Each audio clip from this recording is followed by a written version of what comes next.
Hello everyone and welcome back to the Sounds of Stadia podcast, episode number 109 of your weekly Stadia show where we round up all of the gaming and weekly Stadia news for your listening and viewing pleasure. We've got a fantastic show lined up for you this week, talking about all of the super exciting Batman news, Riders Republic free trials, brand new games coming out of Ubisoft, teasing exciting returns to super fun franchises. All of that and much more, so stay tuned and tune in for the Sounds of Stadia podcast with your host, Chris, alongside the man of many pixels, Mr. Richie. Hello everyone. Hello everyone. This may be the third time we've tried this intro today. This is the fourth time we've tried this intro today. Fourth. We've been interrupted by a cough, yeah, a phone call from my wife, messing our intro up just by general... Me just not paying attention. And here we are for the fourth attempt. Don't forget, we can do this in a lot less attempts. If you click like down below, subscribe to the channel and hit that bell so you're kept in the loop with all of the good Stadia juicy stuff we bring you right here. Like our first looks, like our weekly live streams, like our SideQuest episode which goes live every Friday, and all of our wonderful members get that up to 6 days early by clicking join below and supporting the channel, supporting us three gentlemen, bring you better Stadia content every single day. Even though we don't do it every single day. We try to do it every single day. Keep it tuned to our Twitter. I usually tweet out about once a day, usually. So at CyberChris2077, at RichieC89, and at AdaxisLP. And of course, you can still follow us on our main account, which is at Helix Cloud Games. But you're not here for that, folks. You're here to talk about all of the Stadia news. We've got like I said, Richie, a super busy week this week. There's so many good, gigantic stories we could delve into. So, before we get into all that, big shout out to everyone who's tuning in so far. You're all amazing. No matter how you listen or watch the show, over 500 of you do it every single week, and it makes our lives a lot easier. We need to shout out, of course, the hashtag Caring from the Clouds movement, which is still going on with our friend John Scan, all of the amazing Stadia community out there who are playing all sorts of games, raising all sorts of money for amazing causes. Check out our Twitter feed. We've retweeted and such on there. But yes, Richie, we're into like the third week of the month of still just all this amazing money being raised. So a special round of applause and shout out to you wonderful folks out there. Richie, this last Thursday we played Riders Republic. It's in the news, indeed. But we might as well address it right at the beginning because we had a great time. Free trial and all, so it didn't cost us a single penny. We jumped into Riders Republic. We had a terrific time, albeit there was an hour's worth of tutorial to get through first almost. It was fun. It was enjoyable. But when we say an hour's worth of tutorial, it's not like teaching you to suck eggs tutorial. It's actually, you are playing the game. It's just a very more curated experience before it kind of lets it open in the world properly. Mm-hmm. Yeah, it was super fun. So it's only worth really paying attention to if you kind of want to. You've got a 4 hour demo. Do you want to play with friends? Bear in mind you've got that basic first hour to get through before you can. Yeah, certainly do. But yeah, I enjoyed it absolutely. I'm still on the... This for me with the Ubisoft games. This is the one that I don't feel like I want to pay full price for. However, the Ubisoft Plus subscription, this is the type of game that would get me in the door with that. Because there's just something about it where I don't want to pay. I think it's probably about £60. I don't quite have the funds to drop on that right now in and amongst everything else. However, a monthly subscription that just gives me access to it for a little monthly fee seems more reasonable for me. That's kind of where I'm at with Ubisoft Plus. Is like, once I finally finished Persona, and I've said for a few weeks now that I'm looking into thinking about Ubisoft Plus and potentially jumping into a Ubisoft game as my next experience. That's where something like if I get Ubisoft Plus, then I will play Riders Republic on it, but I'm probably not going to drop the money for the game outright. Mm-hmm. Although it probably deserves it, and I probably would get my money's worth over time. Yeah, it's an interesting proposition how, obviously, most subscription services, they need to stack their content so people keep coming back.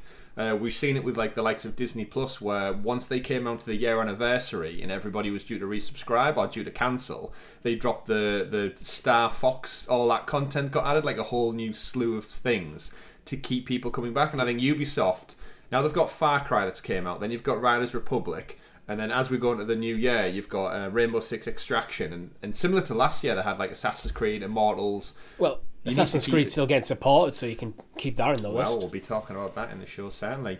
But yeah, we had a great time. Go check it out. It's our first look at the game. It's up, of course, if you want to check out the free trial. It's still going. We'll talk about it in a little bit more depth as part of the news.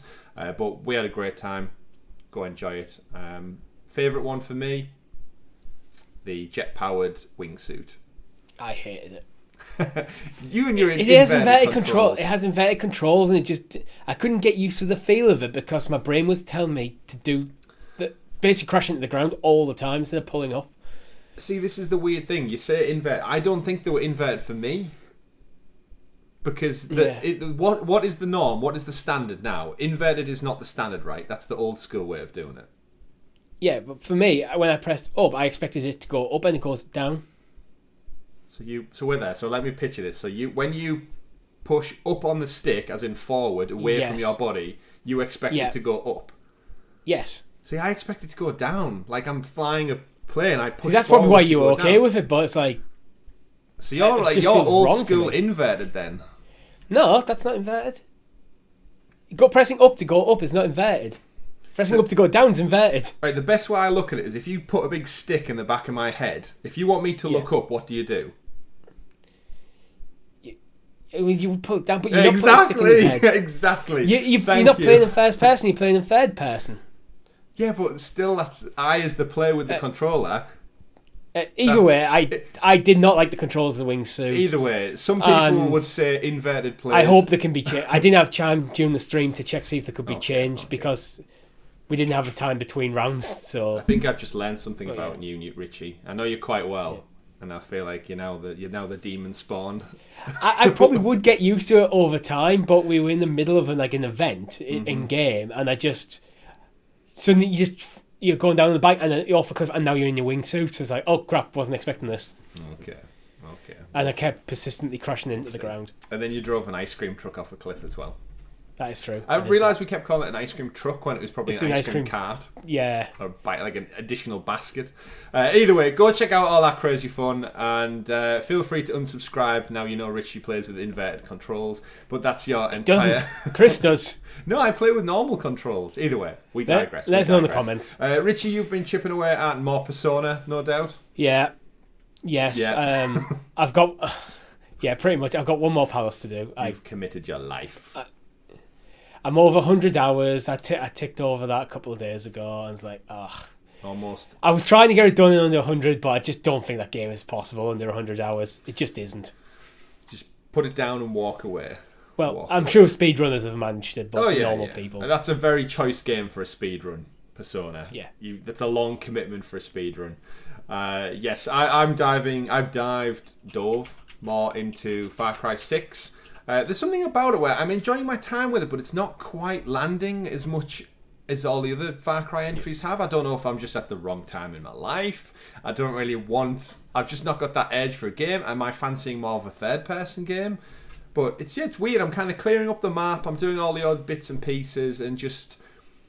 I don't know, Richie. I'm enjoying it, but it's just not landing as much. I've barely seen any of the bad guy. I think that's been a few people's criticisms that he's barely in the game that much. And bar one or two cutscenes, I don't feel like I've got that imminent threat of him.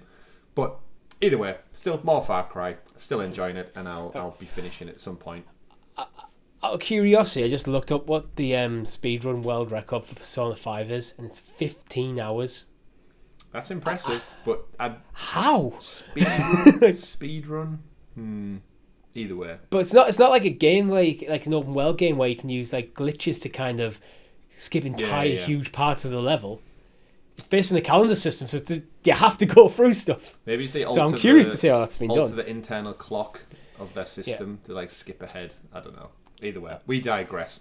Speaking of speedruns, then Richie, we've got a busy show this week. So we best get started with it. So if you could do us the honours of introducing us to the Super Sexy Special Stadia Story segment, aka the news. The news. Super I decided to speedrun the intro to that. Saving time, yeah. Anyone out there listening on podcast services suddenly checking their app thinking, who set this to 1.5 speed all of a sudden? Don't panic. I nailed it though. I actually nailed that at that speed. Did not get yourself caught up in a tongue twister. But like I said, we've got an insanely busy show. Loads of great or bad news, depending on your take, I guess. And we'll get into it. Story number 1. Batman Arkham Knight is running on Stadia's tech, but not through Stadia. It could even be called Wayne Tech, some would say. But alas, news comes from our friends over at 9 to 5 Google this week, and apparently Stadia's white labelling that they announced as part of the closure of S&G, Stadia Games Entertainment, earlier on this year, it seems to have finally bore some fruit, Richie, in the form of an AT&T promotion over in the United States. AT&T is working with Warner Brothers to offer a streaming version of Batman Arkham Knight on Stadia. And it's got a lot of caveats, this story, a lot of like different tendrils that we can branch off into. I don't even know where you want to start. Right, for me, this is a story where we kind of need the next chunk of information about the story to kind of understand what this means. Before then, it's just going to be largely speculation. But that's what we're here for, though. That's what we're here for. Yeah. So, let's straight off the bat, Arkham Knight is a fantastic game. It's amazing. It's the I've never played it. Oh mate, it's the end. I've never really played any of them. Well, that's why I'd love to see them come to Stadia, and that's kind of another point of the conversation. So right off the bat, this is an amazing game. If you've never played it, definitely get into it. I know some people didn't like the Batmobile. It's fun. It's a video game. Get over it. It's the finale of the Batman trilogy. Although I am a big believer that Ubisoft Montreal's Arkham Origins is a part of this series, even though Warner Brothers refused to acknowledge it as a game that even existed. It was great, it was fun, it was more Arkham, it was just a spin-off by a different studio, and they never quite showed the love. But yes, Rocksteady's kind of game series that put them on the map as like a AAA developer and rejuvenated superhero games for me. In the video game world, we should say. Of course, we'd had superhero games before, but this really showed people what superhero games could be in the video game world, and then it's gone on to have things like Spider-Man and other such things. Shout out to Infamous as well on PlayStation, but that's a different conversation.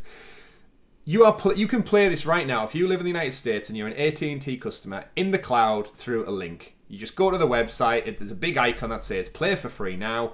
You sync up a controller, or you can use keyboard and mouse, sound familiar, and the game just plays.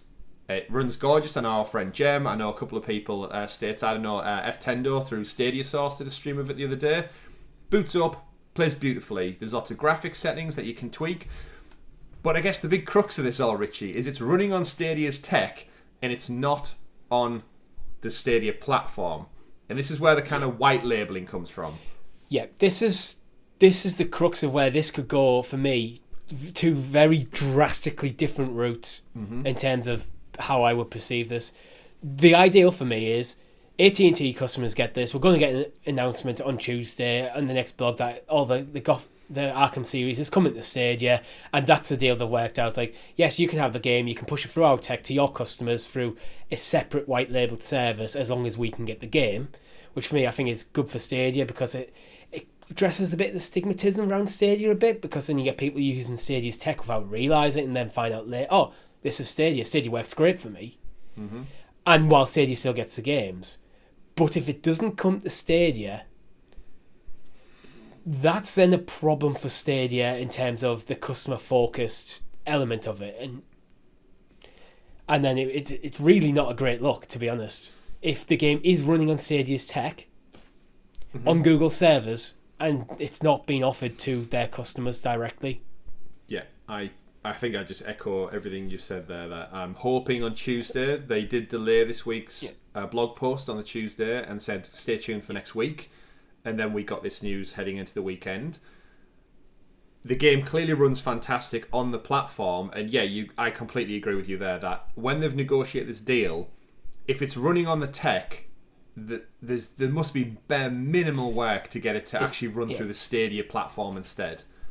Yeah, well, it's just a storefront, basically. I imagine it's very, very, very minimum. And this is why I think this is one where it really needs a next bit chunk of information to kind of understand what the kind of the bigger implications of the story. Yeah, because as a Stadia player, I'm going to be quite pissed if this doesn't come to Stadia now, because then that means that Google sat down over the negotiating table with AT&T and agreed to have the game running on their servers on Stadia Tech, and then just went, now we're not going to give it to our customers. Yeah, there was...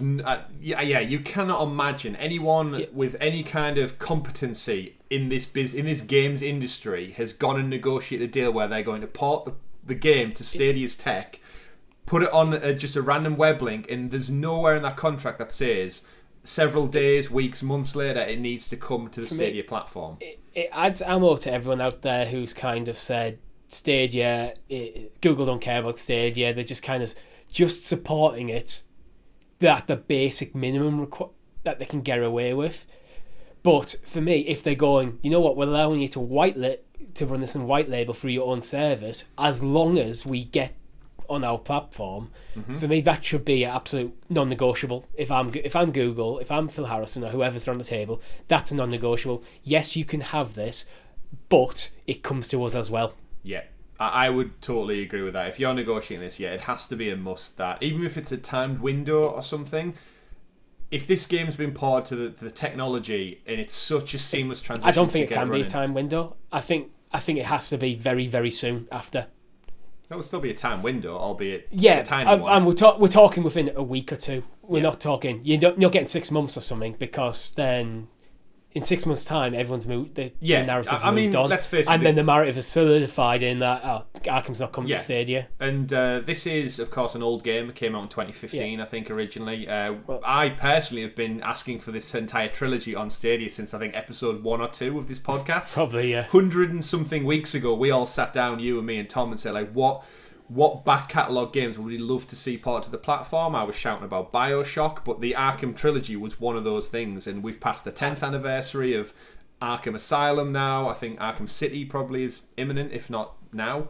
And we've got the new Batman movie coming out, so the hype is there, and we've got Suicide Squad and Gotham Knights on the horizon, which, again, yet to be confirmed for Stadia. And I've said many times, like, I wish that Warner Brothers would just do more. We've got Mortal Kombat, but they've been very hands-off, where Square Enix, Ubisoft, and some other publishers and developers have been a bit more hands-on. And if behind the scenes they've been working on this deal, again, it's very odd that it's Arkham Knight and not Arkham Asylum, but old games and such, they might want to show off. There's 3 main games in the series. It's Asylum, Knight, then City, isn't it? No, Asylum, City, then Knight. Knight's the third All right, final one. That makes a bit more sense. And it's the newest of that trilogy that they're pushing out. Yeah. So I get that. Yeah. It'd be weird if it was the middle one, which is what I thought it was initially. Yeah. It's the finale. And again, Rocksteady are yet to put out a game since this. They've been in development for I know they were working on a Superman game apparently, then that got canned, and now it's the Justice League, the Suicide Squad, kills the Justice League. Yeah. New trailer. I think it's a case of they've had a handful of games get to about maybe 78% finished, and then the plug's being pulled. So it's just like we're talking 6-7 years now. It's getting on for quite some time. Obviously, they did support Arkham Knight for quite a little bit longer, but great game. I'm thrilled to hear it runs fantastic. If anything, like you alluded to, it showcases how good Stadia's technology is to people who were soured on the Stadia brand. You can get your hands on it. And weirdly enough, I don't feel like I've heard anyone in the gaming industry really talk about this. I've not seen many articles about it. Obviously, the guys at 9 to 5 Google are more in tune with Stadia and stuff. But this is big news. I think it is big news if you're invested in the Stadia ecosystem. If not, it's a footnote. If you're AT&T, if you're with AT&T, he's a free game. Yeah, for cloud gaming. So if you're not, for cloud gaming, but again, if it's AT&T US based. They're not in the UK, so this only applies to the US audience. True. And again, I think if you're just more of a generalist in terms of what news coverage you have, then it's probably making your show notes as a 1 minute conversation. Yeah. Rather than a 5-10 minute one that we're having. Yeah, it's an interesting one from a perspective like who is this for? Like a 6-year-old game to AT&T, like what, broadband or mobile customers? Like who, like what demographic is, because surely gamers have already played this for the most part. And the biggest thing for me is I think this just opens up the prospect of cloud gaming can be for anybody. Like any business can go to Stadia and say, we've got an idea with our company, our brand, can we pay X company to give us a license to a particular game? And then they just push out a web link with a fancy intro like we've seen for Batman. You just click the play, and then any tech, and I think it's going to bring the barriers down for cloud gaming a lot more, because it's not the eggs aren't in one basket like Amazon Luna, Google Stadia, GeForce Now. It's just click a link on your browser and you're playing a AAA game right off the bat, and I think that's going to go a lot more further than like self promotion from cloud gaming platforms. There's a line in this 95 Google article that we're reading right now that actually gives me a bit more confidence that it may be coming to Stadia properly, because first of all, AT&T, they own Warner, so it's not surprising that Warner Games coming to it. But, and I quote, which primarily consists of info about Google Stadia, including the carrier's ongoing promotion offering a free Stadia Premier Edition bundle. And from what we know, this doesn't really, the AT&T part of it doesn't seem to work with Google Stadia controller. Especially there's also currently no way to connect Google's official Stadia controller to the gameplay. So they're offering a premium Premier Edition bundle that comes with a controller and a Chromecast. Yeah. And they're offering the game, but these aren't synced up, so it's kind of weird if it wouldn't come to Stadia. That is weird. It makes me wonder, why don't they just, here you go, click this link to play the game, and oh, by the way, if you sign in with a Google site by clicking this link, it's just added it to your library. That seems like a smarter way. Well, this could go back to potentially next Tuesday's blog post if we get an announcement that's coming to Stadia. Yeah. And a wee business side note from that as well is, if it does come to Stadia, like next week, for example, surely that's just more money for Warner Brothers. You've already ported the game to the tech, so just put the game up for 25 quid, put it on Pro, see what it does, and then you're making more money from a 6-year-old game. But yeah, I'm becoming more and more convinced that this is going to be kind of, yes, you can get it as an AT&T white label version, or you can get it on Stadia. Yeah, that would be. And that Stadia just Warner have made the AT&T made the announcement. Stadia haven't, because Stadia don't make announcements; they just shadow drop everything. Shadow drop on it, which is one of the biggest problems with the platform, in my opinion. But yeah, I've talked that point to death. We have indeed to death. But yeah, in terms of the overall thing, again, you're completely right. I think this could go completely sour. If this doesn't come to the platform, it is almost just like a middle finger to, you guys over there playing Stadia on the original platform, you idiots, you could just play it through a link if you're an AT&T customer. Arguably, Arkham Knight is better than most of the Stadia library. Yeah. And the thing is, if it, as you mentioned earlier, if it is a timed exclusive situation, just tell us that. Yeah. If you got, they've got 6 months exclusivity on this before it comes to Stadia platforms, like, cool. Yeah. It's a 6-year-old game. I'm okay waiting a bit.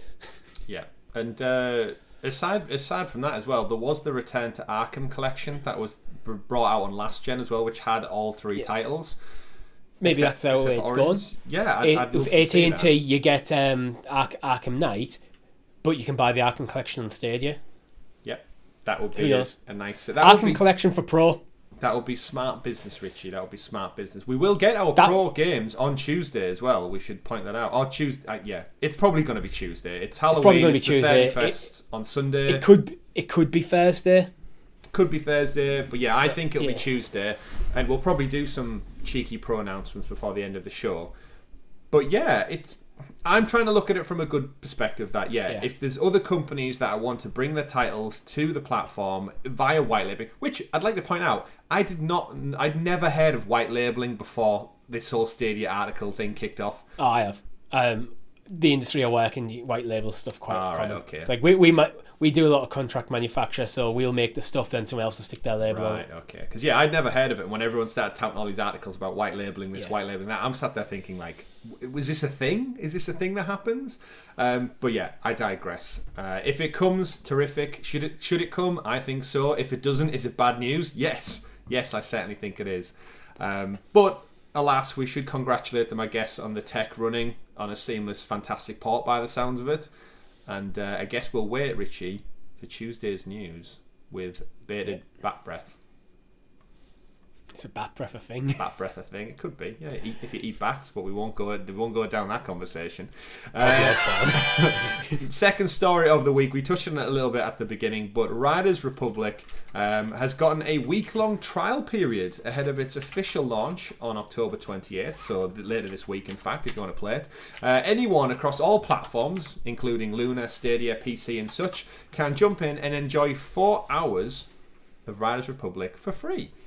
Simply boot up your Stadia app, find the little icon that says play for free now, jump in and enjoy the trial. The trial does start immediately, we should point out, so if you're hesitant on when you want to jump in, if you're trying to jump in with your favourite streamers, just be aware you have 4 hours. If you do leave the game, you can jump back in and the timer will just simply continue from where it left off. Richie, you can confirm that's how it works. I can confirm that. However, I can confirm if you kind of just, how Stadia has this kind of pause feature, where it'll hold the game free. If you just suddenly close the browser, I don't know how that will affect it. Right, I see. I closed when I've dropped out. I actually closed the game, held the Stadia button, went to close game. So exit the game. Just be wary of that. Okay. I've seen people online saying about the marketing promotion around this, saying that it doesn't say 4 hours anywhere on the Stadia page, which it's a bit shitty. But at the end of the day, it's a free trial, so. Yeah, there's a timer up on screen when you're playing. As soon as you boot it up, it says, here's your timer. And it's there the entire time as well. You can't get rid of it. And this is the way I think a lot of demos can be done going forward, because from what we can tell, this is the full version of the game. Only you only have a 4-hour time clock. I think Resident Evil 2 might have done it way back in the day. Yeah, where you only had you get like an hour of gameplay, but instead of trying to curate a section of the game, just going, well, here's the game, you can have it for 4 hours. Yep, certainly. A few points we should mention that as part of the trial that we took part in, crossplay was fully enabled for the whole thing, so as soon as we jumped in, you could see people all over the world, absolutely hundreds of them, and you could see PC, Stadia. The logos for Stadia in the friends list were very specific. You could add people to your group who weren't on Stadia. So it's great to see that crossplay is just up and live as part of the free trial. I didn't notice any other logos apart from the Ubisoft logo and the Stadia logo, though. Yeah, that might be. It might just be like. I don't think it matters, to be honest. It might just be like specific to your platform. So if you're on PlayStation, you would see PlayStation logos, and everybody else would be the Ubisoft Connect logo. Yeah. But we also have to remember that the game isn't out yet.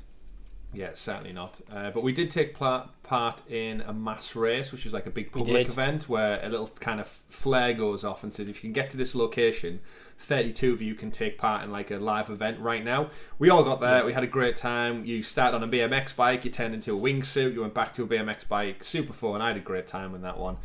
It was just basically like free-for-all fun. One of the nice things actually about mass races that we found is even if you haven't unlocked things like the wingsuit, because we hadn't, it's fine, you can just join in. Very true, yeah. It doesn't kind of gatekeep anything because you haven't unlocked the ability to play it freely. But yeah, great, like I said at the top of the show, great fun. We should point out as well, alongside the free trial for this one, Stadia also re-engaged the demos for Resident Evil Village, Immortals Phoenix Rising, and pretty sure the From Space demo, multiplayer demo is still. I don't think it actually ended. From Space. But again, there's like a whole little demo section on Stadia right now where you can check out a whole variety of titles. So if you're a bit unsure about what you maybe want to buy next, jump in, check it out. The Immortals one ran great when we tried it out last year. We really enjoyed the From Space one recently. I highly recommend giving all of them a go.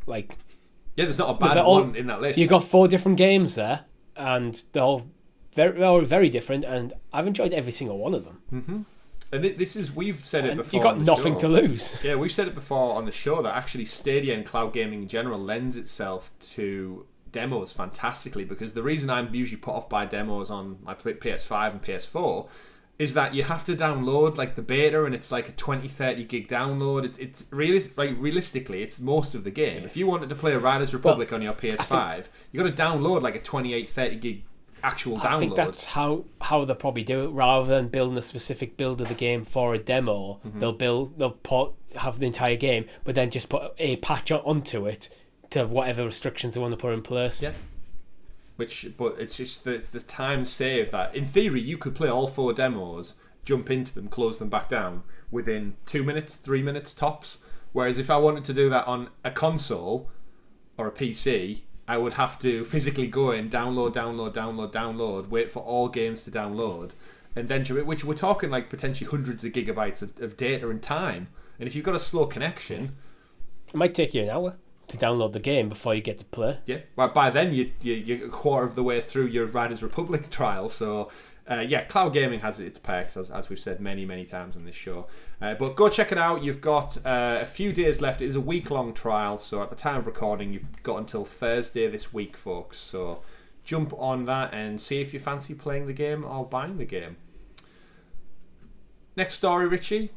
Speaking of time frames and delays, we got a story from a Video Games Chronicle this week, and it's one we've mentioned a couple of times, but finally, it looks like Splinter Cell is making a return. Ubisoft reports claim have commissioned a new Ubisoft Splinter Cell game, the first one in over a decade, that won't be focusing on mobile spin-offs or VR or cameos in other titles. We're not clear yet which studio is working on the project, but we are getting teasers that it's in the early phase of production. There's a small chance it could be announced next year, and they've declined to comment on the series so far. But of course, it's another Tom Clancy title. Every time a game gets announced, we joke about adding Tom Clancy's brand to it, but we've got X-Defiant, we've got Frontline, and I think this is the one that fans have been clamoring for some time. This is not another vertical of the Tom Clancy franchise, or this is one that's already established. This is the franchise that is coming back, and it turns out all you have to do is produce a podcast that you almost have a little bit of a dig about Stadia, about Ubisoft going generic, and they'll go, okay, he's a Splinter Cell game you've been asking for. That's it. So we're taking credit for this. We spent over half an hour last week talking about Ubisoft titles and what they're missing, and we probably won't see this for some time now. But it's just so frustrating that it's took them so long to go back. The last game was 2013's Splinter Cell Blacklist, and in a weird way, if they'd have thought about this ahead of time. Hitman 3 obviously came out early this year, and then we know IO are going to switch to a James Bond game. Metal Gear Solid and Konami and Kojima, we don't know what the hell's going on with that franchise. There's a distinct gap in the market for a stealth espionage game, and Ubisoft have got a franchise that literally lends itself to that genre, and they've sat on it for over a decade now. And I feel like one of my questions for you, Richie, is do you think this is a pivoted response to the backlash from Frontline and X-Defiant and everything else? Yes and no. The game's probably already been planned. They've been thinking about for a while. We know that Yves Guillemot is actually quoted as saying, when you create a game, you have to make sure you will come with something that will be different enough from what you did before. The last time we did a Splinter Cell, we had lots of pressure from the fans actually saying, don't change it, don't do this, don't do that. So for me, that's one of the case of maybe listen to your fans a bit, like the people who are going to buy the game. He goes on to say we had, where is it? I think he says something about the team having a bit of anxiety about it, but I think because of the fan pressure, which has probably only been building because it's so long. Yeah, the last entry, I think they expected it to sell about 5 million plus, and I think it only hit around the 2 million plus mark. So it underperformed the last time it came out, but it was a very different world. Like the video games industry has evolved and grew so much, but I think the annoying thing is when you look at titles like Watch Dogs getting a third entry in that decade, that 10 years, they've had 3 Watch Dogs games, and arguably people would prefer a Splinter Cell game than a Watch Dogs game. Yeah, well, the thing is, you have to think about the time period it was coming out. Well, it was the same sort of time period where they were churning out an Assassin's Creed game every single year. They're probably doing something similar with Splinter Cell. You need to leave. I think for me, you need to give games a bit of time to breathe, and this is something Ubisoft I still think can do a bit better. Where make a game, spend a couple of years developing it to be the best game that you possibly can make. This is what we talk about at SideQuest, rather than just we've got an arbitrary 2-year deadline, let's just get it out. And so maybe if they brought out a Splinter Cell maybe once every 3 or 4 years, but put a bit more love and care, by the time the next game in the series comes out, people are ready for the next game. Yeah. But I think the timing of this announcement is entirely due to Frontline. I don't think that's why the game's getting made, but the announcement's gone, Oh crap, we've got a backlash. What can we do? Splinter Cell. Tell them about Splinter Cell. Yeah, even though it's so far away. We haven't had any updates about that Prince of Persia game in a while either. It's probably for the best. Probably for the best. It's interesting with it being so long. Another question, then a follow-up question for you as well. This new Splinter Cell game, will it be a brand new game or will it be a remake of an already well-received title? What do we think?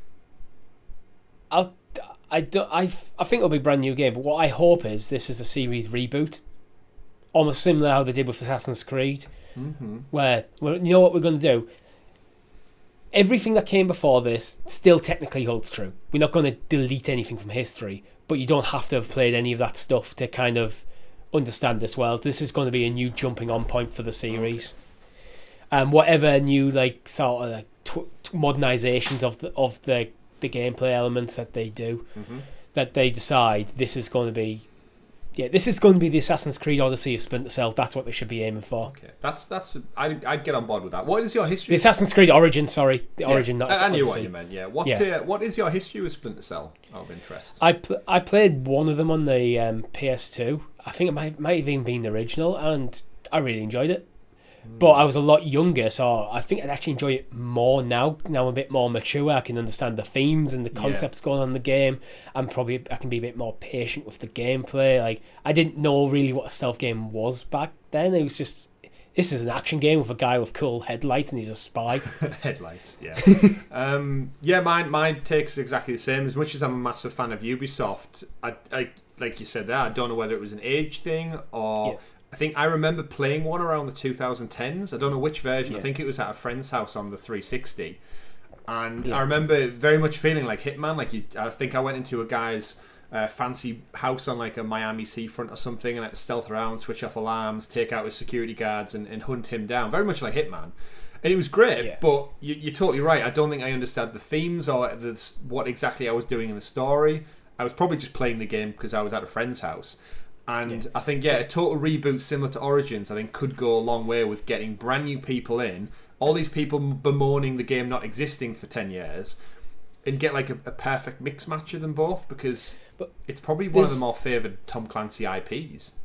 I mean, you mentioned about the last one with the sales figures doing probably arguably under half what they expected.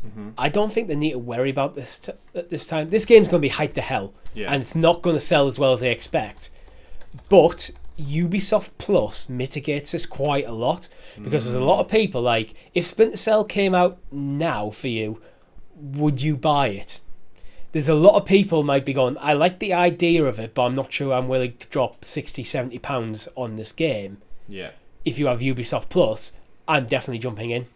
Yeah, because by the time this game's out, Ubisoft Plus will have been around for 4 years at this point, so we will be in a different world. You just need to get it on PlayStation. Well, that's the weird thing, that we talk to our friends who've got PlayStation, and they're none the wiser of what Ubisoft Plus even is, but because of our Stadia PC hybrid world we live in, it seems like a no-brainer for these titles. I mean, I think you'd agree. You'd love Ubisoft Plus on PlayStation, probably for the same reasons as me, because as much as I like Stadia, PS5, better performance for localized hardware, but have been able with Ubisoft Connect, so I can have cross save. If when I'm at home, sat in front of my TV, I can get the absolute pinnacle of experience out of my PlayStation. Then when I'm away from that, I can just jump on Stadia. It's the best of both worlds. Yeah. But Sony just need to let Ubisoft put Ubisoft Plus on the platform. Yeah, a lot to take away from that. And must be nice having an Xbox Series X. Yeah, it must be. I've toyed with getting one. I've even hovered over buying the fridge that was announced this last week, thinking I need a cool little drinks fridge. I don't have an Xbox, but I could have an Xbox fridge. But we digress. Interesting looking at some of the figures as well. Apparently, I mentioned Watch Dogs there, but you've got to think about sales.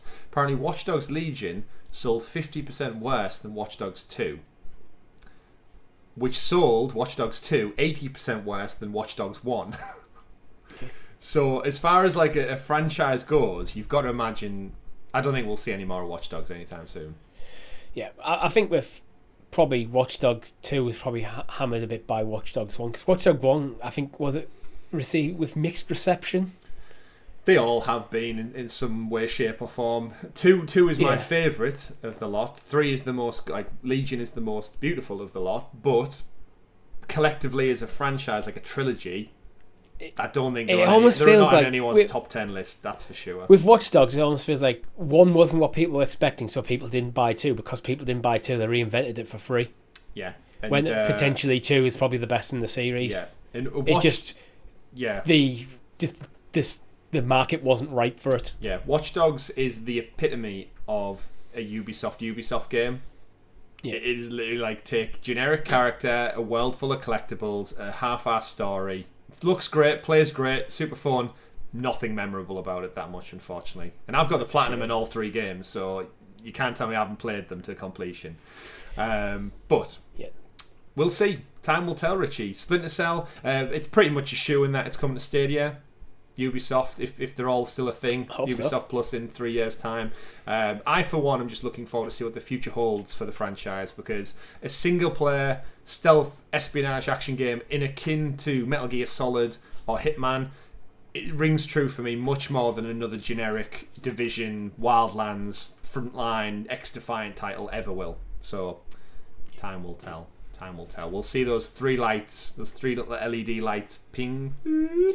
It's a shame it's a shame the way they announced this, because I've had in my mind at some sort of, we'll see it now at the Game Awards, but as just a bit of as a trail at the end of a one more thing in the Ubisoft press event, just the visor goes down, the lights flash, and that's it.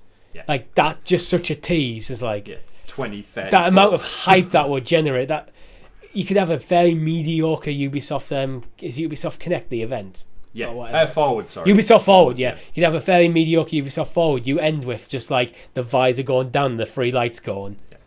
And bring back suddenly, Michael Ironside as well. That was another thing Blacklist, the last entry, got shit for. They ditched the main protagonist, voice actor, the legendary Michael Ironside from Total Recall fame and Starship Troopers fame.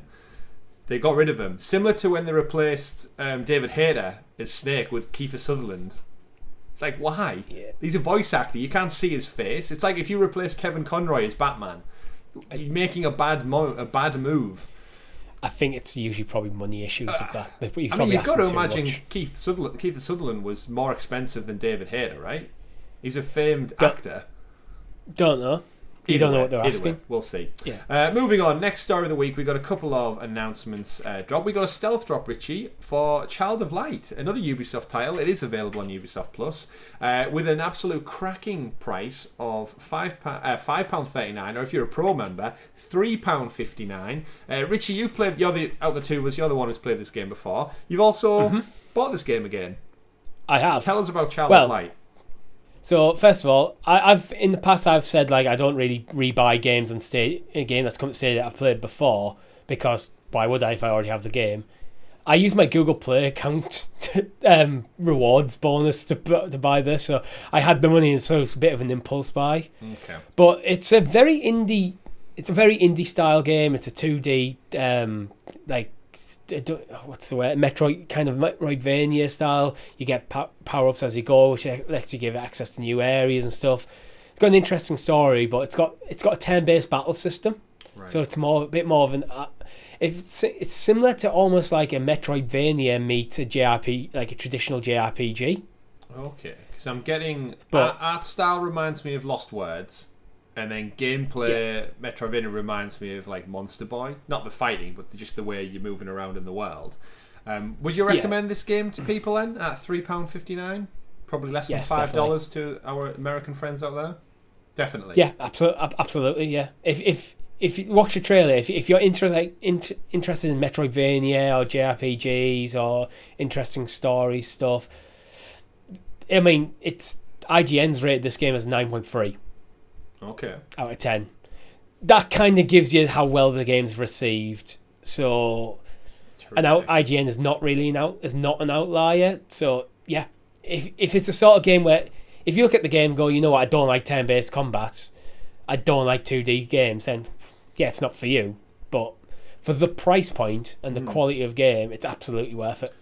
So There you go then. There you go, folks. Ring an endorsement. It's another one of those Ubisoft ones where if I really enjoyed the game, it would deter me from taking Ubisoft Plus out because the value on offer at launch is like, well, I'll just buy it. Oh, a month at Ubisoft Plus is more than this game, so just buy the game. Just buy the game, yeah, certainly. If you've got Ubisoft Plus, jump in, but this is not a game to get Ubisoft Plus for. Yeah. Lovely stuff. And you've bought it, you jump back into it, we'll see. So that was, again, another random stealth drop. Like, why? Yeah. We didn't even get a blog post about it. That's the weird thing. It was just... They said on Tuesday, the blog post is delayed this week. Check back next Tuesday, which we will for our pro games and hopefully all the Batman games. And then we had Child of Light drop on the Tuesday. So it was like, could you not have just put out a post that said, oh, we've got a busier, juicier blog next week, but for the time being, he's Child of Light, he's some updates on DLC or whatever. And you know what the weird thing is? We got a blog post on Thursday. Yeah. So we got on Tuesday, they're telling us to check back next Tuesday, and then they give us a blog post on Thursday, but don't actually put a game that came out on Tuesday. And it's like, what? who commissions this stuff to be wrote and typed up? But yeah, moving on to the next part then is we should get there. DragonBall Z Kakarot has got its date. We mentioned it. It was rated for Stadia 2 episodes back, I think. And Goku and all the other Z fighters are finally going to arrive on the platform this week. In fact, so at the time of listening, it comes out later this week. Fill your Dragon Ball Z boots and go. It's Super Saiyan, right? That's what they do when they go batshit Super crazy. Saiyan, yeah. Super Saiyan, Super Saiyan. But then in and amongst that, on the Thursday blog, we also got the tease of Mad Streets, which is a brand new title, as far as I'm aware. I think it is out on other platforms, but the way I've looked at the trailer of Mad Streets. I'll read direct from the blog. Mad Streets is a hilarious physics-based beat-em-up party game that lets you pick a side and brawl it out alone or with up to 4 friends, local or online.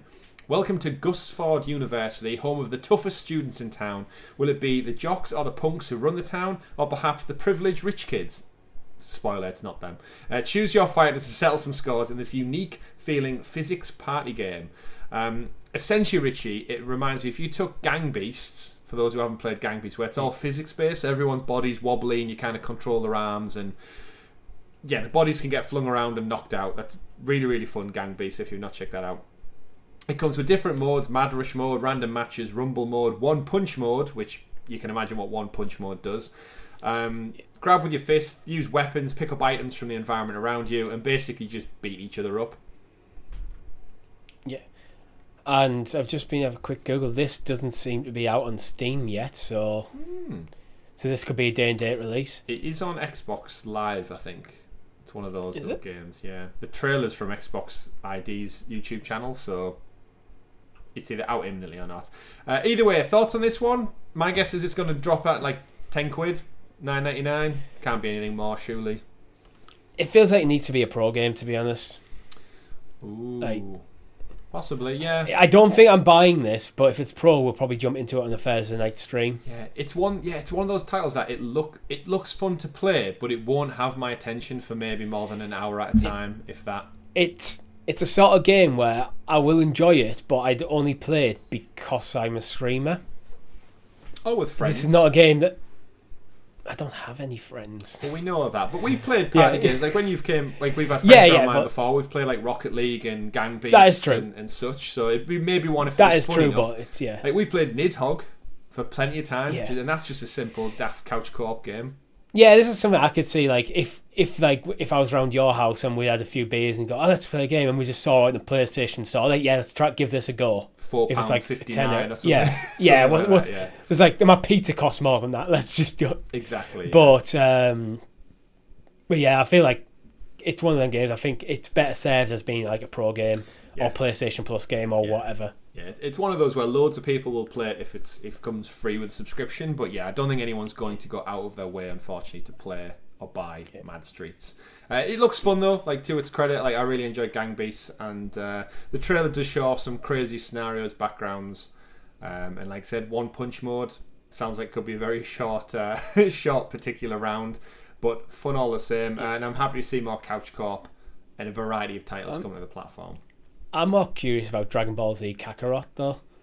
The one thing I'm waiting on using there is the price. Yeah. Because the price could be... The price could move this from the next game I play after Persona to I'm not touching this. Like, really depending how it comes. Yeah, because as a big Dragon Ball Z fan, it's like, yeah, I could see myself enjoying this, and it's okay. Yeah. Like, I've seen like user ratings rating from like 6s all the way up to 10s, where I think the 10s I'm a bit skeptical out. They're probably just hardcore Dragon Ball Z fans. But it's like Metacritic's around about 7, 8, so it's probably entertaining. But and yeah, of course, when you're a fan of the franchise already, it skews your interpretation of it a little bit, for better or for worse. So for me, I have no interest in this game at all. But then again, I've never really watched the show, so yeah, it's fine. It's not for you. Not for me, exactly. But yes, confirmed. All the same, a couple of new things as part of the blog post. And then again, we joked before, but another news announcement that got dropped just going into the weekend as well is not for us, of course, as two 30-something adults, but a lot of our audience out there with children. We did get the launch of Ben 10 Power Trip. That's available now from Outright Games, and also newly surprise, my friend Peppa Pig as well. I know nothing of Peppa Pig, Richie. If I was to write an origin story, it's an evil pig escapes from a lab. It's very much Animal Farm. However, I don't think that's the true origin story of Peppa Pig. She seems very kid-friendly. So $34.99 for that seems steep. It seems steep. So to read from the blog as well, have a fun-filled adventure by becoming Peppa Pig's new friend. Create and dress your character, ring Peppa's doorbell, and begin a story that's all up to you. Peppa suggests activities everywhere you go. Help Daddy Pig find his glasses, follow the animal tracks in the forest, splash in muddy puddles, etc., etc. It's a kid's game. It's a kid's game where it's a bunch of mini games that's strung together by a Peppa Pig skin in the story at $34.99. I think that's overpriced, personally. Yes, of course. From Outright Games, they've been great supporters of family-friendly titles on the platform so far. Unfortunately, as parents will probably know out there, kids' stuff isn't cheap, and this is a brand new title that's launched on multiple platforms. If your kid wants to play this, are you going to say no to that cute little face? I've seen loads of people on Twitter, if the kids already playing it, they've taken over the PC or the TV for the weekend. Fill your Peppa Pig boots. I personally would like to see, because the art style reminds me of South Park, because it's 2D, simple They're very different shows, Chris. Simple cut-out shapes, but I would like to see a Stick of Truth-esque RPG with Peppa Pig. I want to see fight combat. I want to see all these characters go to all-out war against other things. But we joke because we don't know the franchise. $34.99 could be a reasonable price, I guess, if it keeps your kids happy and busy all weekend. I'm trying to find a game that provides on the store that provides a bit of context to that price. Brand new. There's a lot of things on. Yeah, it's brand new, but I think Red Dead Redemption 2, not a kids game, $36.84. So okay, yeah. So that's your older game, of course, but Ghost Recon Breakpoint Gold Edition, $25.49. All right. Well, we should make comparisons because again, everyone's values are different, and again, if you're a parent and this gives you oh god, yeah. If you're a parent and your kid silence, if your kid gets 100 hours out of this game, which is entirely possible, that's probably worth it. But yes, definitely, yeah. Time is money and silence is precious, I'm sure, when you're a parent. Let us know, Tom. Let us know. Although Tom would buy it anyway. Tom loves Peppa Pig. That is true, yeah. Tom, I've seen Tom cosplay as Peppa Pig. It's disturbing. Yeah, me too. As you can imagine. It was amazing how he managed to get into 2 dimensions. Yeah, flattened himself down. He had to steamroller himself like a cartoon character. Anyway, we digress. Peppa Pig available now alongside the Ben 10 Power Trip, and I think again, just shout out to Outright Games and family friendly. Yeah. And it goes back to our SideQuest episode, Richie. Does Stadia need a Stadia Kids subscription model almost?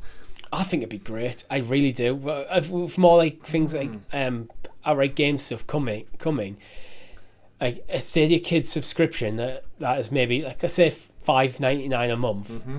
Just get more. And you get all of that, all the Outright Games, maybe a couple of other things that are kid friendly, Outcasters, Get Packed, stuff of that nature. Yeah.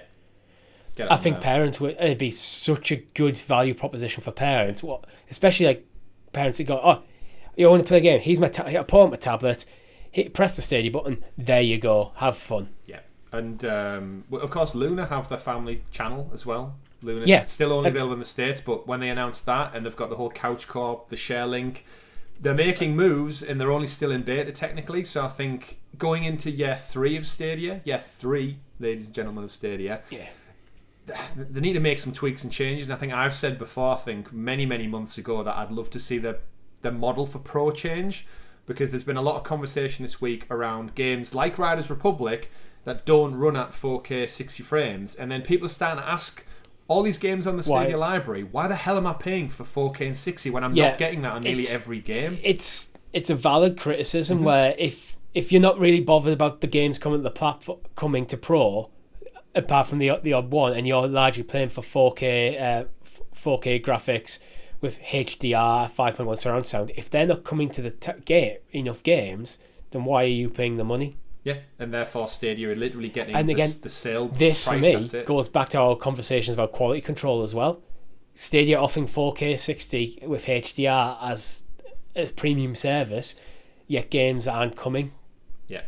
And then the white labelling of Batman we spoke about is going to open the door to more criticism, because if you've got this game that's white labelled through AT&T and Warner Brothers, running better than most of your titles on the platform that somebody is paying Pro for, something's not lining up between your business models and the way you're marketing to consumers. But that could be a whole side quest unto itself, Richie. Isn't that right? Has been. Yeah. But moving on, we got a nice little update from the Pixel team. We don't really talk about phones all that much on the show, but there is sometimes some crossover. I this week got my hands on the Pixel 6 ahead of launch. I got my hands on the Pixel 4 XL. That's just your phone. Yeah, it is. Yeah, I got myself a nice little Pixel swag bag. Tote bag, always good. I got some goodies as well. No phone, unfortunately. You get some industry insider info here right now. No phone. I can confirm Stadia is not preloaded on the Pixel, unfortunately. It should be. It should be, but it's not. Who knows why. I got myself a nice little Pixel beanie hat that I'm never going to wear because I don't wear beanie hats. I did get myself a nice little Pixel breakdown book, which has all like helpful hints and tips about the phone. Not that that's cool. Really relevant for me. I did get a pen. Nice little Google Pixel pen, writes very smoothly, and a little badge, little pin badge that says Pixel 6. Yeah, I'm just showing off your swag. I'm showing off my swag. This section in just to show off his swag. More importantly, though, I got hands on with the phone. The phone's gorgeous. If you're in the market for a new Android phone, camera's fantastic. Interface as smooth as you like. The screen quality is nice and crisp. It runs Stadia beautifully. Played a game of FIFA on it. Looked just as gorgeous as it does on my Galaxy S21 Ultra. Yeah. But the conversation that came out of the Pixel presentation this week was Stadia wasn't mentioned anywhere. It was in the background when they were in this Google store in New York, and you could see it sat on the tabletop. I don't know why people were expecting Stadia to really be. This is a Pixel phone specific segment for their new range of mobile devices. But they're pushing things like YouTube Music, Google One. They're pushing their other Google services. Yeah, so this is the conversation, isn't it? Yeah, but those things, they don't have anything physical to show off. Like, what are you going to do for YouTube and music? Like, get an influencer, drag them in, and a musician, and drag them in, and be like, say something about YouTube Music. But I can see. So the crux of this is they announced the Pixel Pass, which is the story. The Pixel Pass includes specific warranty care, YouTube Premium, the Google One storage solution for all cloud. You get like 250 gigabytes of cloud storage for free. The Google Play Pass, which is for the Android version of the game store. It's similar to Apple Arcade. And you get YouTube Music Premium included. So essentially, every single Google subscription model you get included, except for Google Stadia. And it wouldn't be that hard to show off, because in like phone stores up and down the country, they could just have you sell accessories. You could have the Stadia controller in the store. So when the salesman's out and goes, "Oh yeah, one of the big selling points of this, it works great with cloud gaming," and show it off. But Google, well, it's your products that you're not selling. So we should point out as well, the Pixel Pass it's kind of like a subscription model where you get the handset included with it as part of the the actual purchase with all these features as well. So you are paying like a premium to have the phone and all the subscriptions bundled in. It's similar to Apple. If you go to an Apple store, you can take out an iPhone on a subscription plan, and the cost of the phone is covered included in it and stuff. So it's kind of like one low monthly bill, and Pixel Pass gets you the phone and then all the bundles as well. It's Google, I think, trying to bring things a bit more in-house, similar to how Apple have done it. They're not relying on third-party kind of like mobile operators or companies to sell their product. They're looking at doing it all in-house. And with the launch of the Google store in New York, hopefully we'll see more. I'd like to see one in London by maybe the early next year. And in Paris and Madrid and all those other places, they like to launch flagship Just start stores. launching them everywhere. Yeah, we go on a tour. We go check out Stadia. We do a little vlog video maybe. Yeah. We'll see. But the crux of the matter is, I'm sure there's reasons Stadia isn't included. One of them possibly is just to do with licensing maybe. Video games are a lot different to music. I think the music industry is a lot more regulated now than the games industry is when it comes to stuff that you're just giving out. And there's probably a few more hoops to jump through. I wouldn't have thought so, because the Stadia already exists, and all you're doing is you effectively sell. What you're doing is you're incorporating Google Stadia Pro, which is your service, into your service. I wouldn't have thought there'd be an issue there. Yeah, true. Well, we've said before, haven't we, that realistically this could all be bundled in. We've theorised before YouTube Premium and Stadia could be like hand in hand. Been saying for a great 2 bundle. years that having Stadia preloaded on Pixel phones is a smart idea. Yeah, it's just there. It's maybe because they've got the Google Play Pass included. They don't want two gaming out like things in one subscription. So they've put their eggs in the basket of their own Google Play Pass, which is bigger than Stadia at this point. Yeah. But either way, any thoughts of you getting an upgrade, Richie, to the new Pixel phone? I have absolutely no intention of upgrading my phone anytime soon. I'm going to keep my contract. I think is up in a couple of months. Okay. At which point I'm going to probably switch over to SIM only. Okie dokie. Because my phone's perfectly fine, so why would I get rid of it? Why would you? Great. Yeah. Great. So that's why you're the money man. Speaking of money and spending and investing and things, EA have opened up a new studio, Richie, in Seattle. Electronic Arts are set to open a new studio, and they are being led by the former creative director at Bungie, Marcus Leto, known for the Halo series, original game, and 2 and 3. He's going to be reporting to Vince Zampella, who of course is head of Respawn, famed for Apex Legends and the more recently on Stadia Jedi Fallen Order. Interesting to see EA expanding into another new studio, and with a very, very well-revered director at the helm. Of course, reporting to arguably EA's best studio, I would say right now. Respawn just can't do anything wrong. They're hitting it out the park with the multiplayer. Titanfall 2 is still one of the most revered shooters in the last few years. And of course, Jedi Fallen Order, we know everything about that. More importantly, though, it's interesting to see that they're expanding, and it does seem, we mentioned on last week's show, but EA are very much like, they're on the right tracks at the moment. Ubisoft seem to be faltering. Activision seem to just be focused on Call of Duty. Shuttering studios, no more Crash Bandicoot, no more Spyro. Just everyone's a support studio for Call of Duty. And yeah, Activision Blizzard I think Activision Blizzard are very much taking EA's title as the worst video game company. I don't think it's even close between EA and Activision Blizzard at the moment. And obviously, Ubisoft and Activision have got all these problems about like sexual harassment and workplace etiquette and well-being and stuff like that. Whereas EA seem to be on the upward swing at the moment, and I'm kind of happy for them. In a way, they've been getting a lot of unnecessary shit for a lot of years. Some necessary. There's a lot of necessary stuff. I think the reputation was overblown, but there's definitely an element to criticism that was valid. Mm-hmm. And it's nice to see them actually taking the punches and go, you know what, we do need to change direction. Jedi Fallen Order is a perfect example of them course correcting. It's like, here is a single player game, it's one and done, it's £60, it's awesome. No DLC. Yeah. As well for that. No DLC. Which I was expecting. And then, they had Squadron. And no sexual harassment lawsuits that I'm aware of. And of course, Squadron. Just a small thing, that. Just a small thing. We've said before, like, It Takes Two.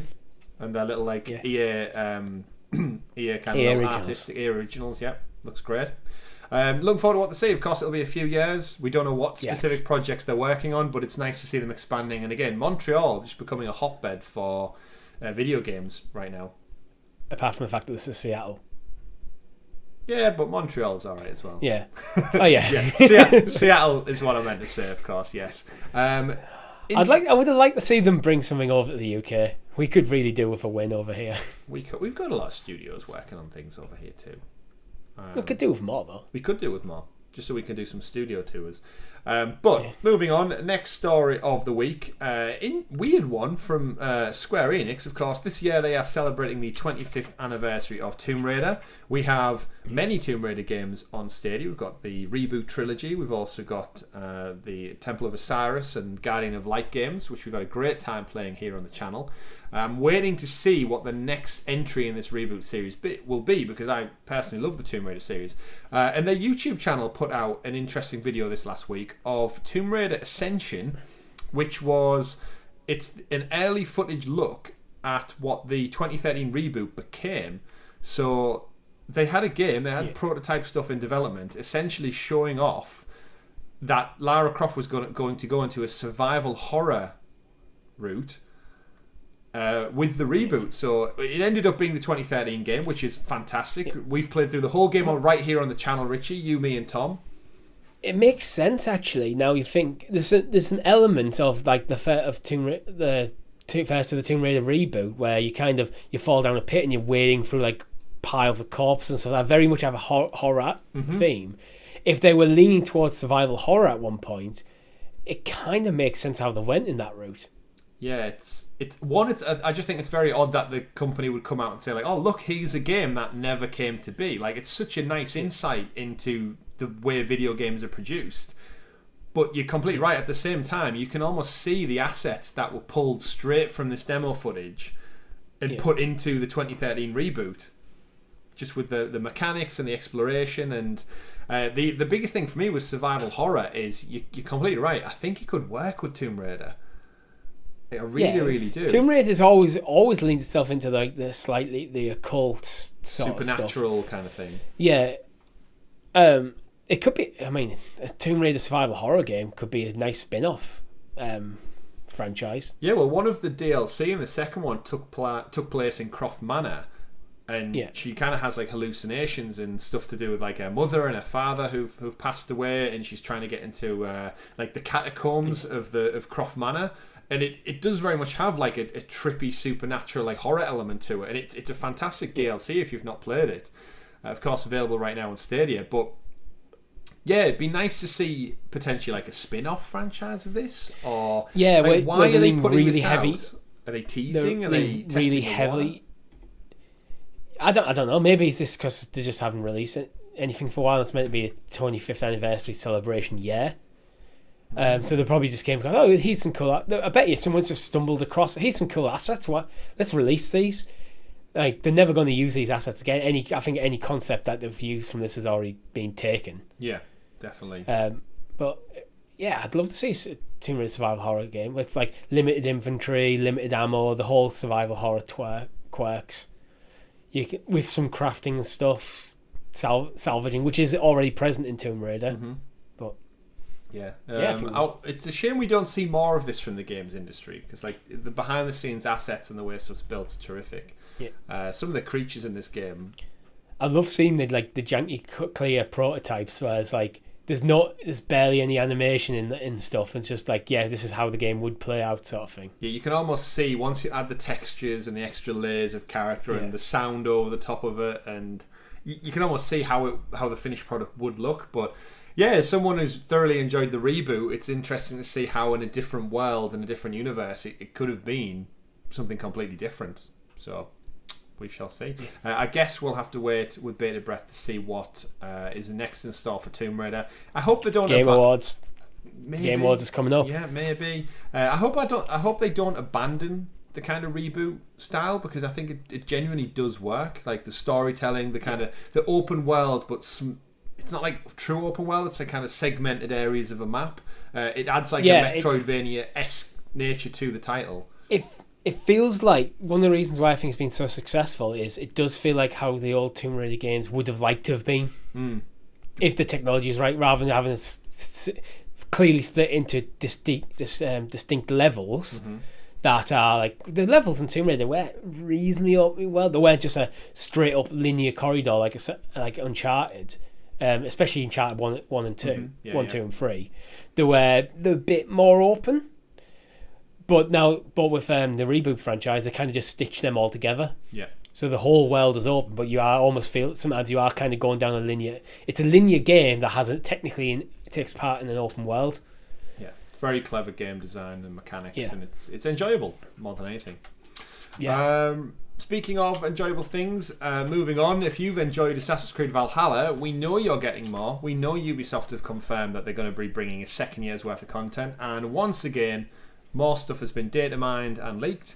Apparently, Richie, Assassin's Creed Valhalla is going to be visiting Muspelheim, one of the 9 realms of Asgardian mythology.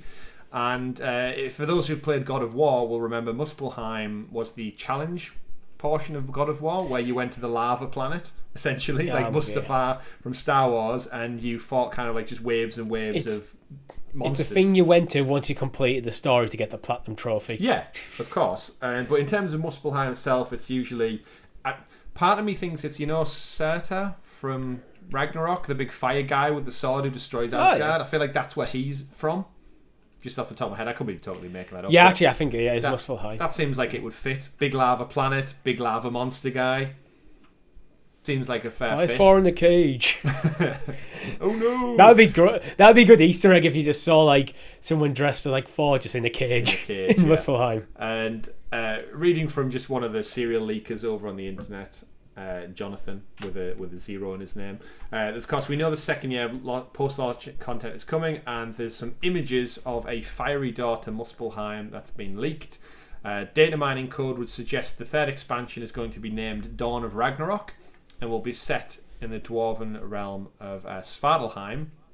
And my guess is you're going to expand into other areas. This is kind of the good thing Valhalla gets, that with the Assassin's Creed games since the reboot ones, they've always delved into the supernatural when it comes to the DLC. Wrath of Druids is very much that. Origins had like they've kept the main story fairly grounded, but when it comes to DLC, they flex the creative muscles a bit more. Yeah, completely. Like I totally adored Origins DLC, where you went into the Valley of the Kings in ancient Egypt, and you saw like Anubis warriors and giant scorpions, and it was sunbaked, it had a different color palette to it, and it was so good. And then if this is going to different areas of the kind of different 9 realms, essentially fighting various monsters from Norse mythology. Yeah. I'm down for that. Yeah. I'm a bit disappointed they're going Ragnarok, because it feels Ragnarok's a bit played out when there's probably so much more of like that mythology that hasn't been really touched on in pop culture. But yeah, and we can see from the data mine as well, just some other tidbits. You've got achievements and trophies already exist, so explore all territories of Svartalfheim, discover all the dwarven shelters, fully upgrade Odin's bracer. Sounds like it's some kind of magical piece of equipment. 30 enemies killed, teleport, assassinate 2 enemies, abilities such as the ability to fly a crow and teleportation arrows, as well as ice powers and the ability to resuscitate a fallen enemy. So maybe bring them back to life, maybe, of some kind. 2 expansions. Expect to see them in year 2 to expand on Ireland and Paris. But we'll see. I'm guessing we'll probably hear about that either at the next Ubisoft Forward, which I feel like we might see one before the year's out. I feel like last year we got one in around in the November time, so possible, yeah. If they want to do something before Game Awards is December, isn't it? Yeah, middle of December. If they want to get something in before December. If not, they might just be at the Game Awards. Who will know? Yeah. Who will know? And final story for the week, ladies and gentlemen. If you are a big fan of Halloween and you're a big fan of getting spooky, then check out Cake Bash on Google Stadia. They've just put out a free update which is inspired by Halloween. They've got creepy new flavours with some fancy names, Richie. Let's see. We love a good play on words here. slice T1000. That's not really Halloween, but yeah, creepy flavours, new creations, new decorations, and new music as well, with spooky instruments and Halloween stuff. So if you're a big fan of Cake Bash, we definitely are. We've played it a good couple of times on the channel. Do you want to play as Flan Helsing? Flan Helsing. Oh dear. What's the mummified one? Claro. Oh, instead of Pharaoh. As in Pharaoh, yeah. Oh, that's a stretch. That is a stretch. Flan Helsing. Can we think of any? There's probably something to do with Dracula. Donuts. Snackula. Count Snackula. That's probably a thing. Yeah, that's a good one. But yeah, it's great. It's a free update. I really wish with Cake Bash they would give us just a few more game modes. I feel like there's so many more different party styles that they could add into it. But we do love to see a few more cosmetics as well and a free update. So go fill your boots with cake if you so wish. And that's it, Richie. That's our weekly roundup for all of the Stadia news. Batman, Wayne Tech, Riders Republic, Splinter Cell. Actually, you know what I've just thought? We've missed one story. I didn't mention Monopoly Madness. Oh, yeah, Monopoly Madness. So just before we go, folks, I'm looking forward to this one. So good thing I just spotted it there. Monopoly Madness is coming 9th of December from Ubisoft. Not too long to wait. And I realised why I forgot Monopoly Madness, because the video I've got set up for it is Splinter Cell Blacklist, and that's why it's threw me off with that one. Monopoly Madness looks great. It's a nice little title coming out, which takes the Monopoly game, flips it on its head. It's a brand new style of Monopoly, Richie. I don't even know how it would fit in, but to read from the post, in Monopoly Madness, players will compete to buy and upgrade properties in Monopoly City while Mr. Monopoly is away on his well-earned vacation. They face up to 5 other players in short rounds that are frantic, real-time, and race on the chaotic streets of Monopoly City with the boundaries of the board. Players need to collect money and other resources around the map in order to buy and upgrade their properties. The more properties players own, the more points they'll get. But yet you fight in real time with bulldozers and jackhammers. It's weird. It's taking a different. It's almost like got a mini map similar to Overcooked, where you drive around. With loads of characters running around, buying properties, destroying properties. It looks very chaotic. It kind of looks fun though. Like, I enjoy Monopoly. I just unfortunately don't have the patience for it. Yeah, quite often. I feel like I want to see a bit more about this game to kind of fully understand how it plays. Yeah, I know in the trailer there's like all these quirky characters having fun in the city, but it's different, random, another game confirmed coming to Stadia. Again, another title that wasn't in the blog. Yeah. That then got announced on Friday, I believe it was. So why could you not tell us on Tuesday or Thursday that there's a great new fun title coming out next week or this week or later in the month? I really don't know. Either way, 20 playable characters inspired by classic Monopoly game tokens with their own unique ambience and architecture, including iconic city, nightlife, beach town, cozy falls. Each environment comes with several levels and layouts, giving a total of 20 different arenas to play in and fight with your friends to become the ultimate Monopoly champion while Mr. Monopoly is away. Of course, we discussed it on the podcast before. Mr. Monopoly and the Pringles guy, are they the same person? Yes, they are. Yes, they are. One has a monocle, but do you know which one? Neither. Let us know in the comments. Neither have a monocle, do they? I don't know. I'm down myself now. Mr. Monopoly doesn't have a monocle.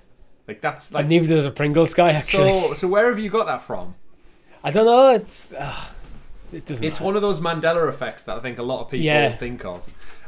Either way, that has been the Sounds of Stadia podcast, episode 109. Thank you very much, everyone, for listening and tuning in. If you haven't done so already, do click like on the video, subscribe to the channel, and click that bell so you're kept in the loop with everything here at Helix Cloud Games. If you are listening on podcast services, do leave us a review. I don't know how important they are, but every podcast I listen to, everyone tells the audience to leave a good review. 5 stars, leave a comment. I don't know where you would do that, but it helps us find new audiences and more people. Yeah, it's a podcast equivalent of like giving a like on the YouTube video, basically. even if it takes a little bit more work. But yes, do share it, do retweet this out. It helps us find newer Stadia audiences and other people like yourself who are into gaming, into cloud gaming. They enjoy it and they want to talk about it, and we can only rely on you folks to help us find new people. We can do so much tagging and linking and sharing, but we're only 3 people here. You're the amazing audience. Like I said, over 500 of you every week tune in. A special shout out to all of our members, new and old, who support us a little bit more, just like you can. Click join below on the YouTube video and you get 6 days early access to our SideQuest episode. You get stickers next to your name and you get a lovely badge alongside in the chat too. Richie, what's this week's SideQuest topic? We're talking about Stadia 2.0. Stadia 2.0, and that is off the back, I believe, of all of the GeForce Now upgrades. GeForce Now is being upgraded to a 3080 graphics card, and Xbox xCloud's been recently updated to Series X hardware. So lots of stuff. Let's talk about is it time as we come up on the 2nd anniversary? If you want that early, folks, click join below. From as little as 99p, you can get that content up to nearly 1 whole week earlier, the day of recording. In fact, the day after, we'll have to see with this week because we're recording on a Saturday. But that's been everything. Thank you very much for tuning in, everyone. My name's been Chris. I've been Richie. And remember, play wherever makes you the happiest. Have a great week, everyone. See you soon. Bye.